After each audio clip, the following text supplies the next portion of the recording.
Welcome students to Science of Class 7.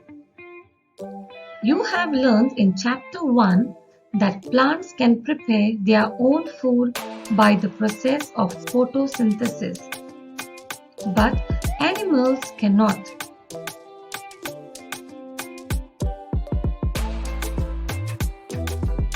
Animals get their food from plants, either directly by eating plants or indirectly by eating animals that eat plants.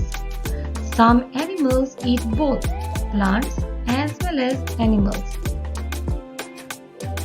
Organisms, including humans, require food for growth, repair, and functioning of the body.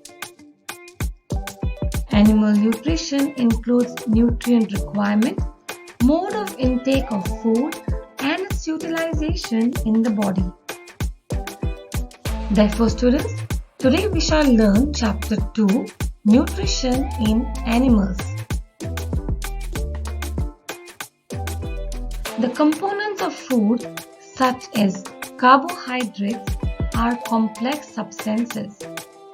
These complex substances cannot be utilized as such. So, they are broken down into simpler substances. The breakdown of complex components of food into simpler substances is called digestion.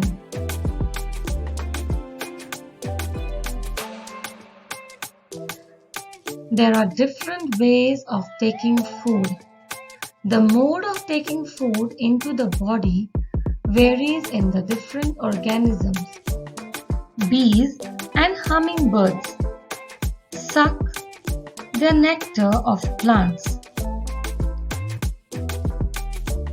Snakes like python swallow the animals they prey upon. Some aquatic animals filter tiny food particles floating nearby and feed upon them. Now we shall look at digestion in humans. Digestion is a process in which complex food material is broken down into simpler substances. The digestion of food in humans takes place in the alimentary canal, which is a long tube extending from the mouth to the anus. The different parts of the alimentary canal are buccal cavity, food pipe or esophagus, stomach, small intestine, large intestine, and anus.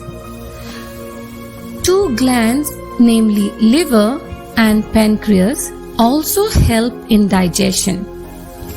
The food is taken through in the mouth. It is chewed and mixed with saliva in the buccal cavity. Saliva is a digestive juice secreted by the salivary glands. The chewed food enters into the food pipe or esophagus and is then slowly pushed into a bag-like structure called stomach. The food is churned in the stomach to further break it down. The stomach also secretes mucus, digestive juices, and hydrochloric acid. The food then goes into a highly coiled tube called the small intestine. The small intestine receives secretions from the liver and pancreas.